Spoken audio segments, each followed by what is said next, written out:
दुनिया की सबसे बड़ी खबर इस वक्त इजराइल और हमास के बीच सीज फायर को लेकर है और हमास ने इजराइल को एक बहुत बड़ी धमकी दे दी है। हमास ने कहा है कि अगर इजराइल ने फिर से कमांडो ऑपरेशन करने की गलती की तो उसके बाकी बचे बंधकों की जान की गारंटी वो नहीं देगा। और ऐसे में हमास के बहुत ही खतरनाक प्लान की सब जगह चर्चा हो रही है, क्योंकि इसे हमास का खोपड़ी फॉर्मूला कहा जा रहा है।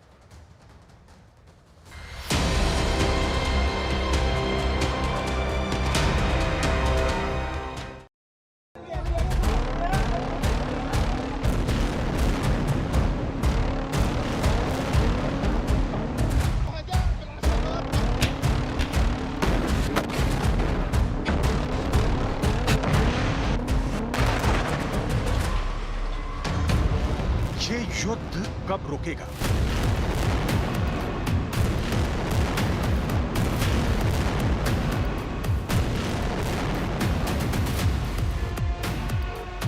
रुकेगा या पूरे 2024 ऐसी ही बमबारी होती रहेगी?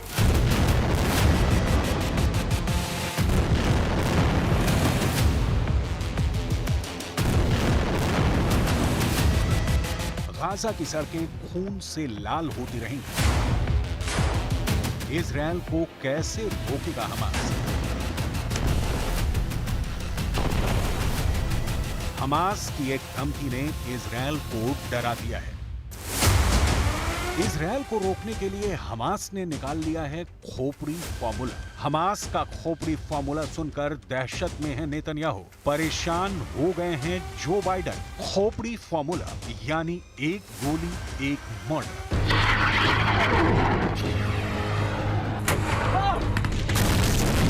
धमकी बहुत साफ है कि अब इजरायल ने कमांडो ऑपरेशन किया तो हमास चुन चुन कर मार डालेगा 120 इजरायली नागरिक। हमास ने 8 महीने से चल रहे युद्ध के बाद अपने खूनी दस्तों को आदेश दिया है कि अगर इजरायली सेना उनकी तरफ बढ़ेगी तो इजरायली बंधकों को सीधा गोली मार दी जाए। गोली सीधे सिर में मारी जाए, यानी बचने की उम्मीद ना हो। यही है हमास का खोपड़ी फॉर्मूला। अमेरिकी अखबार न्यूयॉर्क टाइम्स की रिपोर्ट में यह बड़ा दावा किया गया है। रिपोर्ट के मुताबिक नुसैरत कैंप में इजरायल बंधकों को छुड़ाने के लिए चलाए जा रहे ऑपरेशन के बाद हमास के होश उड़ गए हैं और उसने अब इजरायल को रोकने के लिए खोपड़ी फॉर्मूला तैयार किया है। इजरायल ने 8 जून को हमास के कैद से अपने 4 नागरिकों को रेस्क्यू किया था। इस दौरान ऑपरेशन में 270 से ज्यादा फिलिस्तीनी आम नागरिक भी मारे गए थे। हमास ने दावा किया था कि इजरायल के हमले के दौरान 3 बंधक उसी की फायरिंग में मारे गए। इजरायल ने इस वक्त गाजा की निगरानी चौगुनी बढ़ा दी है। अमेरिका के साथ मिलकर उसकी सेना लगातार ड्रोन, सैटेलाइट और दूसरे तरीकों से गाजा के चप्पे चप्पे पर नजर रख रही है। इजरायल अब तक अपने 7 बंधकों को रेस्क्यू करने में कामयाब रहा है। दूसरी तरफ हमास ने अब बंधकों को ऐसी जगहों पर शिफ्ट कर दिया है जहां उन्हें तलाश कर पाना मुश्किल होगा। बंधकों की लोकेशन भी लगातार बदली जा रही है ताकि इजरायली सैनिक उन तक ना पहुंच सके। लेकिन अब कमांडो ऑपरेशन के बाद नेतन्याहू भी बहुत ज्यादा दबाव में है, क्योंकि 4 लोगों को छुड़ाने के चक्कर में 250 से ज्यादा लोगों की जान जाना और अपने ही 3 नागरिकों की मौत। इससे लेकर इजरायली सेना की खूब खिंचाई हो रही है। तेल अवीव की सड़कों पर लगातार प्रदर्शन हो रहे हैं, क्योंकि 120 बंधक अब भी हमास के कब्जे में हैं और उनको छुड़ाने के लिए नेतन्याहू के पास कोई पुख्ता प्लान नहीं नजर आ रहा। ये युद्ध या कहीं की बमबारी का दौर इजरायल के हाथों से फिसलता जा रहा है। सवाल है कि क्या हमास और इजरायल के बीच सीज फायर होगा? क्या इजरायल की बमबारी बंद होगी? क्या गाजा से पीछे हटेंगे नेतन्याहू? क्या इजरायल के बंधक को छोड़ देगा हमास?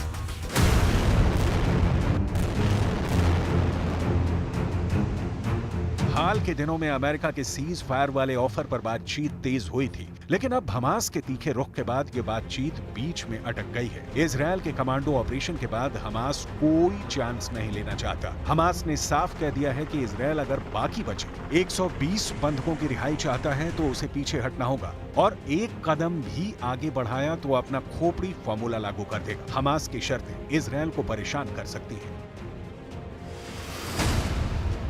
हमास चाहता है कि 120 नागरिकों की रिहाई के बदले इजरायल को गाजा से पीछे हटना पड़ेगा। गाजा पर हमले बंद करने होंगे और ये सब फौरी तौर पर नहीं बल्कि स्थायी कदम उठाने होंगे। फिलिस्तीनियों को अपना भविष्य खुद तय करने का हक होगा। कैदियों की अदला बदली भी की जाएगी क्योंकि इजरायल की जेलों में भी 7,000 से ज्यादा फिलिस्तीनी कैद हैं। इन्हीं हजारों बंधकों में फिलिस्तीन के पूर्व स्पीकर और हमास के नेता अजीज द्वेक भी हैं, जिन्हें इजरायल ने 8 महीने बाद रिहा किया है। रिहाई के बाद फिलिस्तीन के वेस्ट बैंक में डॉक्टर अजीज का स्वागत हुआ।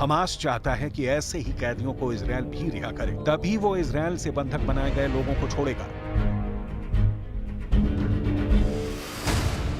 7 अक्टूबर 2023 को इजरायल पर हमले के दौरान हमास ने 250 इजरायलियों को बंधक बना लिया था।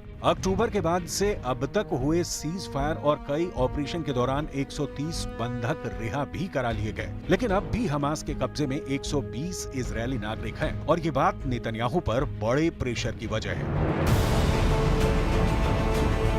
अब इजरायली बमबारी से तबाह हुए गाजा की कहानी जान लीजिए, क्योंकि 7 अक्टूबर को इजरायल पर हमास का हमला हुआ तो उसके फौरन बाद इजरायल ने गाजा में हवाई ऑपरेशन शुरू कर दिया। उसके बाद ग्राउंड ऑपरेशन भी शुरू हुआ और अब करीब 16 लाख की आबादी गाजा के एक कोने में सिमट कर रह गई है। इजरायल की बमबारी में अब तक गाजा में 37,000 से ज्यादा फिलिस्तीनी लोग मारे गए हैं। इनमें से 15,000 से ज्यादा तो बच्चे हैं। घायलों की तादाद 1 लाख से ऊपर है।